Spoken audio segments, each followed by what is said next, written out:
Here we are with the promoters. Probably had as good a year as there's been in the last few years, especially with Miguel Cotto, Manny Pacquiao, and Kelly Pavlik, who were here to see Jermaine Taylor press conference for February 16th. Just a couple of things before we get to Pavlik and Taylor. Julio Cesar Chavez Jr. a couple of weeks ago, outstanding performance. Did big numbers on pay-per-view from what we understand. Tell us about that and where we're going to go with the Junior. Junior's fighting February 9th in Leon, Mexico. On a pay-per-view card that will feature Jorge Arce, a number of other prominent fighters. We're putting that card together as we speak. It should be another great event. You said Arce. Could that be Martin Castillo on that show? Well, we've offered Castillo the fight. Castillo is making noises about not wanting to go to Mexico. I don't understand.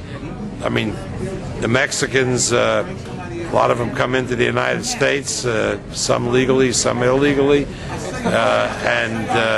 and now he doesn't want to go to Mexico to fight. I don't understand. A couple weeks ago, you signed the much-anticipated rematch with Pacquiao and Marquez. You were involved in the first fight with Marquez. Now you're on the other side with Pacquiao. What's your quick thought on it? Should be a great fight. Should be a great competitive fight. Very proud of Manny Pacquiao. I think he's one of the big attractions in boxing. You said you were going to wait till after the events of this past weekend to decide where to go with Miguel Cotto. Any preliminary thoughts? I know it's probably a little bit too soon, but any preliminary? Well, we're going to wait to see the availability of Oscar or Floyd.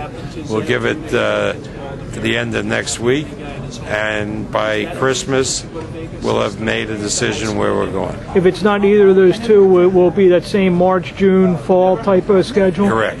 On to this fight. It's a big fight coming up, the rematch, one of the great middleweight fights in history, as you said, and I think so as well. What's your quick take on it? It's going to be a great fight. I think Kelly come through again. It's a fight that we didn't choose to do. It's a fight that we had given a rematch clause, and so, as Lou said, Top Rank is living, and Kelly are living up to the rematch clause. You've been around a long time. You've been around a lot of these rematches. A lot of times when fighter A gets knocked out in the first time, it usually comes quicker the second time. Is that your feeling? I hope so. Just long-range goals for Pavlik. He's a big kid. He's 6'3". I know you're not looking past. Would there be a possibility that if Calzaghe maybe becomes available after this fight, maybe he stays at that upper weight? We have a date we promised to John Duddy to go back to middleweight. And after Duddy, yeah, maybe we'll fight Calzaghe. Would that be a Cleveland type of fight or a New York type of fight? Either one. Any final things you want to say to the fans out there? Just watch our shows. We got some good shows this year. Best of luck. Thanks, Bob.